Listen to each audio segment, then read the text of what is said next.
Hello everyone. तो आज हम ट्रायंगल चैप्टर के अंदर एक और थ्योरम पढ़ने जा रहे हैं जो कि है कन्वर्स ऑफ थेल्स थ्योरम। ठीक है, कन्वर्स ऑफ थेल्स थ्योरम को हम converse of basic proportionality theorem भी बोल सकते हैं। तो पहले इस थ्योरम को समझेंगे, थ्योरम क्या है, उसके बाद हम इसका प्रूफ देखेंगे। क्लियर है? चलिए, तो थ्योरम है if a line divides any two sides of a triangle in the same ratio then the line must be parallel to the third side. अब ध्यान से देखेंगे, ये जो थ्योरम है ये है कन्वर्स ऑफ थेल्स थ्योरम, यानी कि थेल्स थ्योरम का उल्टा होगा, कन्वर्स होगा। क्लियर है?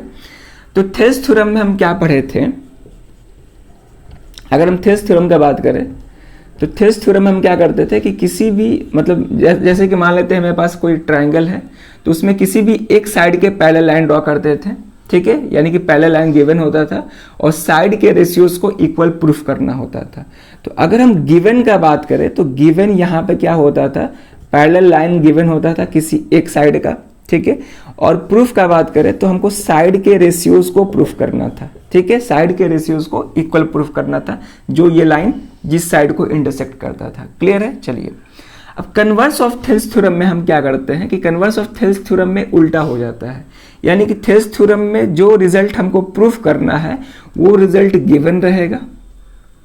ठीक है, और यहां पे थेल्स थ्योरम में जो गिवन है यहां पे प्रूफ करना होगा। ठीक है, तो उल्टा हो जाता है। थेल्स थ्योरम में जो चीज गिवन होगा कन्वर्स में वो प्रूफ करना होगा। ठीक है, और यहां पे जो रिजल्ट प्रूफ करना है वो रिजल्ट यहां पे गिवन होगा। क्लियर है यहां तक? चलिए, तो कन्वर्स ऑफ थेल्स थ्योरम में क्या करना है? तो कन्वर्स ऑफ थेल्स थ्योरम है if a line divides any two sides of a triangle in the same ratio then the line must be parallel to the third side। अब ध्यान से समझेंगे, यहाँ पे किसी भी थ्योरम का अगर कन्वर्स प्रूफ करना होता है, किसी भी थ्योरम का अगर कन्वर्स प्रूफ करना होता है तो वहां पे हम कॉन्ट्राडिक्शन मेथड का यूज करते हैं। ठीक है, मैक्सिमम केस में हम कॉन्ट्राडिक्शन मेथड का यूज करते हैं। तो कॉन्ट्राडिक्शन मेथड क्या होता है? तो कॉन्ट्राडिक्शन मेथड में जो रिजल्ट हमें प्रूफ करना होता है, ठीक है, उसको हम पहले गलत एज्यूम कर लेते हैं, गलत मान के चलते हैं, फिर उसको फर्दर सॉल्व करते हैं गलत एज्यूम करके। तो आगे ये हमको सॉल्व करते करते आगे हमको खुद पता लग जाएगा कि जो चीज़ हम एज्यूम किए थे वो गलत था, जो रिजल्ट दिया हुआ था वही सही था। ठीक है, कॉन्ट्राडिक्शन मेथड क्या होता है इसको हम चैप्टर 1 में पूरा डिटेल में डिस्कस किए थे रियल नंबर में, जब हम इरेशनलिटी का प्रूफ देखे थे। क्लियर है? चलिए, तो देखते हैं। तो पहले हम इसको इस स्टेटमेंट को समझेंगे, ये थ्योरम क्या है, उसके बाद हम इसका प्रूफ देखेंगे। क्लियर है? चलिए, तो थ्योरम कह रहा है कि अगर मेरे पास कोई एक ट्राइंगल है, जैसे मान लेते हैं मेरे पास ये ट्राइंगल है, ठीक है, और यहां पे हम एक लाइन ड्रॉ कर रहे हैं और ऐसे लाइन ड्रॉ करना है कि किन्हीं भी दो साइड को वो इंटरसेक्ट करे। तो मान लेते हैं कि हम इन दोनों साइड को इंटरसेक्ट करते हुए एक लाइन ड्रॉ कर रहे हैं। तो लाइन ड्रॉ करते हैं, तो मान लेते हैं हम यहाँ पे ऐसे कुछ एक लाइन ड्रॉ कर दिया। ठीक है, अब ये जो लाइन है इस साइड को पहले ट्राइंगल का नेमिंग करते हैं ABC। तो ये जो लाइन है AB को मान लेते हैं पॉइंट D पे इंटरसेक्ट कर रहा है और AC को पॉइंट E पे इंटरसेक्ट कर रहा है। ठीक है, और इंटरसेक्ट सेम रेशियोज में कर रहा है, यानी कि इन दोनों साइड को सेम रेशियोज में इंटरसेक्ट कर रहा है, यानी कि यहाँ पे साइड के रेशियोज दिए गए हैं और हमें प्रूफ क्या करना है कि ये जो इंटरसेक्टिंग लाइन है बचे हुए थर्ड साइड के पैरेलल होगा। तो कौन सा साइड बच गया है जिसको इंटरसेक्ट नहीं किया है? BC बच गया है, यानी कि हमें प्रूफ करना है कि DE जो होगा वो BC के पैरेलल होगा। जबकि थेल्स थ्योरम में ये चीज गिवन था पैरेलल वाला, यानी कि DE पैरेलल था BC के और हमें साइड के रेशियोज को इक्वल प्रूफ करना था। लेकिन यहाँ पे हमको साइड के रेशियोज इक्वल दिए हुए हैं, हमको प्रूफ करना है कि DE पैरेलल टू BC होगा। ठीक है, चलिए, तो प्रूफ देखते हैं इसका। तो प्रूफ में पहले क्या करते हैं कि गिवन लिखते हैं। गिवन क्या है?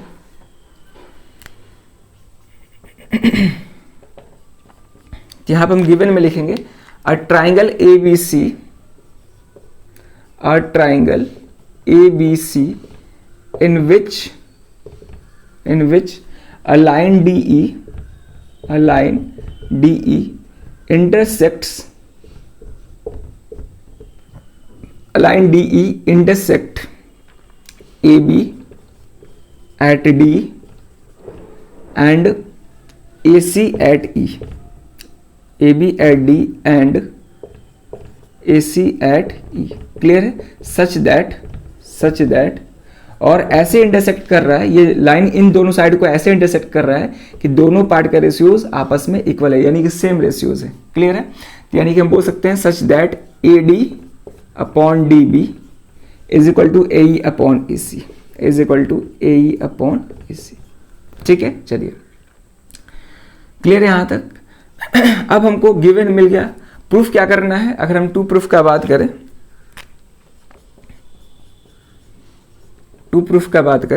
तो हमको प्रूफ करना है DE parallel to BC, DE parallel to BC, ये हमें प्रूफ करना है। ठीक है, चलिए तो कैसे प्रूफ करेंगे कि DE पैरेलल टू BC होगा? तो वहीं बोले कि यहाँ पे हम कॉन्ट्रडिक्शन मेथड का यूज करेंगे, यानी कि हम पहले ये मान के चलेंगे कि जो DE है BC के पैरेलल नहीं है। ठीक है, यानी कि गलत एज्यूम करके चलेंगे, यानी कि DE जो है BC के पैरेलल नहीं है। तो अगर DE BC के पैरेलल नहीं है, तो अगर हम D पॉइंट का बात करें तो D पॉइंट से कोई ऐसा लाइन होगा जो BC के पैरेलल होगा। जैसे फॉर एग्जांपल मान लेते हैं मेरे पास कोई एक लाइन है और यहाँ पे कोई एक पॉइंट है, ठीक है ना। तो इस पॉइंट से बहुत सारे लाइन निकल सकते हैं, इस पॉइंट के थ्रू बहुत सारे लाइन पास कर सकते हैं। तो कोई तो ऐसा लाइन होगा जो इस लाइन के पैरेलल होगा, ठीक है, कोई तो ऐसा लाइन होगा जो इस पॉइंट के थ्रू पास करते हुए इसके पैरेलल होगा। तो जस्ट वैसे ही अगर हम डी पॉइंट से बात करें तो डी पॉइंट से कोई ऐसा जरूर लाइन होगा जो बीसी के पैरेलल होगा, ठीक है, क्योंकि हम पहले एज्यूम करके चल रहे हैं कि डीई जो है बीसी के पैरेलल नहीं है। तो अगर डीई बीसी के पैरेलल नहीं है तो कोई ऐसा एक लाइन होगा जो बीसी के पैरेलल होगा, तो वही हमको कंस्ट्रक्ट करना है। तो मान लेते हैं कि एक लाइन कोई ऐसा है, ठीक है, जो कि बीसी के पैरेलल है, इसको हम एफ बोल देते हैं, यानी कि डीएफ जो है बीसी के पैरेलल है। क्लियर है यहां तक? तो कंस्ट्रक्शन का अगर हम बात करें तो यहां पे कंस्ट्रक्शन करेंगे तो लिखेंगे simply draw DF parallel to BC, DF parallel to BC, ठीक है। तो पहले हम इतना लिखेंगे, गिवन लिखते हैं, फिर थ्योरम लिखते हैं, सॉरी टू प्रूफ लिखते हैं, उसके बाद कंस्ट्रक्शन, उसके बाद हम प्रूफ देखते हैं, ठीक है। तो पहले इतना नोट कर लीजिए, उसके बाद हम प्रूफ करते हैं। क्लियर है?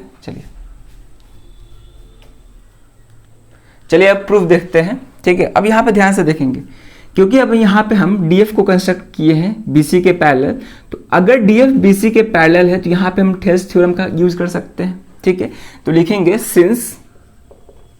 Since DF is parallel to BC, ठीक है, तो देयरफॉर फ्रॉम थेल्स थ्योरम, ठीक है, जहां भी पैरेलल लाइन का केस आ रहा है तो वहां पे हम क्या कर सकते हैं, थेल्स थ्योरम को अप्लाई कर सकते हैं। तो since DF is parallel to BC therefore from Thales theorem, ठीक है, तो थेल्स थ्योरम से ये कह सकते हैं कि इन दोनों पार्ट का रेशियो और इन दोनों पार्ट का रेशियो आपस में इक्वल होगा, यानी कि हम बोल सकते हैं कि AD upon DB is equal to AF upon FC, ठीक है, is equal to AF upon FC। अब एक और बात ध्यान में रखेंगे, थेल्स थ्योरम पे बेस्ड तो 6 रिजल्ट होते हैं, ठीक है ना, लेकिन जो बेसिक वाला रिजल्ट होता है ना, उसी को यूज करेंगे, बेसिक वाला रिजल्ट जो फंडामेंटल रिजल्ट है, ठीक है, उसी को यूज करेंगे। तो यहाँ पे ध्यान से देखेंगे कि डीएफ जो है बीसी के पैरेलल था, तो यहाँ पे हम थेल्स थ्योरम अप्लाई करके क्या बोल दिए कि AD upon DB is equal to AF upon FC। Clear है यहाँ तक? और एक और बात ध्यान रखेंगे कि यहाँ पे हम जो पैरेलल लाइन ड्रॉ की वो पॉइंट डी से की है, आप चाहो तो पॉइंट ई से भी इधर कर सकते हो, कोई दिक्कत नहीं है, ठीक है। हम यहाँ पे ऊपर ड्रॉ किए हैं, आप नीचे भी ड्रॉ कर सकते हो, उसमें कोई दिक्कत नहीं है। क्लियर है? चलिए, तो AD upon DB is equal to AF upon FC, यहाँ तक क्लियर है। अब इसको हम इक्वेशन फर्स्ट मान लेते हैं, ठीक है। अब गिवन में क्या था, तो आप अगर याद करें तो गिवन में क्या था कि AD upon DB is equal to AE upon EC, ये थ्योरम में ही गिवन था, यानी कि हम बोल सकते हैं कि AD upon DB is equal to AE upon EC, ठीक है, ये हम गिवन लिखेंगे, गिवन, और इसको हम इक्वेशन सेकंड मान लेते हैं, ठीक है। अब यहाँ पर ध्यान से देखेंगे कि इक्वेशन फर्स्ट और सेकंड में जो LHS पार्ट है AD अपॉन DB ये इक्वल है, तो RHS भी क्या होगा, आपस में इक्वल होगा। तो लिख सकते हैं कि from equation first and second we have, ठीक है, यहां से हम बोल सकते हैं कि AF अपॉन FC इक्वल होगा AE अपॉन EC के, बोल सकते हैं यहां तक, ठीक है। अब यहां पे ध्यान से देखेंगे, यहां पे AF है, FC है, तो AF और FC, उसी तरह AE और EC है, AE और EC है। अब यहां पर ध्यान से देखेंगे, अगर हम AF में FC ऐड करते हैं तो हमको AC मिल जाएगा, यहां भी AE में अगर EC ऐड कर देते हैं तो वहां से भी AC मिल जाएगा। तो अगर हमको दोनों तरफ AC मिल जाएगा तो AC से AC कैंसिल हो जाएगा और उसको सॉल्व करना और आसान हो जाएगा, क्योंकि यहाँ पे टोटल 4 रेशियो मतलब 4 साइड का रेशियोज है यहाँ पे, बोल सकते हैं आप, ठीक है ना। देखिए यहाँ पे AF, FC, AE, EC ये चारों जो है अलग अलग साइड है, ठीक है। तो अगर हम इसमें FC ऐड करते हैं और इसमें EC ऐड करते हैं तो ये भी AC हो जाएगा, ये भी AC हो जाएगा। तो AC से AC कैंसिल, हमको केवल 2 साइड मिल जाएगा और उसको सॉल्व करना आसान हो जाएगा, ठीक है। अब यहाँ पे ध्यान से देखेंगे तो AF में FC ऐड करना है तो कैसे हो पाएगा, तो +1 इधर करना होगा, तो अगर इधर +1 करेंगे तो इधर भी +1 करना होगा। तो क्या लिखेंगे, एडिंग 1 बोथ साइड्स, ठीक है, दोनों तरफ 1 ऐड करेंगे तो यहां से हो जाएगा AF upon FC +1 is equal to AE upon EC +1, ठीक है। तो यहां से हमें मिल जाएगा AF plus FC divided by FC is equal to यहां से मिल जाएगा AE plus EC divided by EC। Clear है यहां तक? चलिए इसको फर्दर यहां पे सॉल्व करते हैं, ठीक है। तो यहां से AF प्लस FC ये AC हो जाएगा divided by FC is equal to यहां भी AC हो जाएगा डिवाइडेड बाई EC, ठीक है। AE प्लस AC हो जाएगा। अब यहाँ पे ध्यान से देखें तो AC से AC कैंसिल हो जाएगा, तो यहाँ पे आ जाएगा 1 upon FC is equal to 1 upon EC। अब इसको फर्दर सॉल्व करेंगे, क्रॉस मल्टीप्लाई करेंगे तो यहाँ से हो जाएगा EC is equal to FC, ठीक है। तो यहाँ पे आ रहा है EC is equal to FC। अब यहाँ पे बात को ध्यान से समझेंगे, EC एक लाइन सेगमेंट का लेंथ है और FC भी एक लाइन सेगमेंट का लेंथ है। ये दोनों आपस में इक्वल कब हो सकता है, यानी कि EC और FC इक्वल कब हो सकता है, ये इक्वल तभी हो सकता है कि F जो है E पे कोइंसाइड करे, यानी कि ये दोनों लाइन सेगमेंट एक ही है, अलग अलग नहीं है, क्योंकि ये दोनों लाइन सेगमेंट सेम पॉइंट से स्टार्ट हो रहा है, C से ही स्टार्ट हो रहा है। तो ये दोनों लाइन सेगमेंट क्या है, एक ही है, यानी कि EC और FC का लेंथ तभी इक्वल हो सकता है जब F पॉइंट E पॉइंट पे कोइंसाइड करे, यानी कि ये जो DF है DE पे कोइंसाइड करेगा, तभी जाके ये पॉसिबल है। क्लियर है? यानी कि F जो है कोई अलग पॉइंट नहीं है, वो E ही है, मतलब E पे ही कोइंसाइड करेगा। क्लियर? तो पहले इतना नोट कर लीजिए, उसके बाद हम आगे लिखते हैं, ठीक है। तो EC इक्वल टू FC है, तब लास्ट में क्या लिखेंगे कि कब पॉसिबल हो सकता है, तो लिखेंगे लास्ट में कि this is possible only when E and F coincide, ठीक है।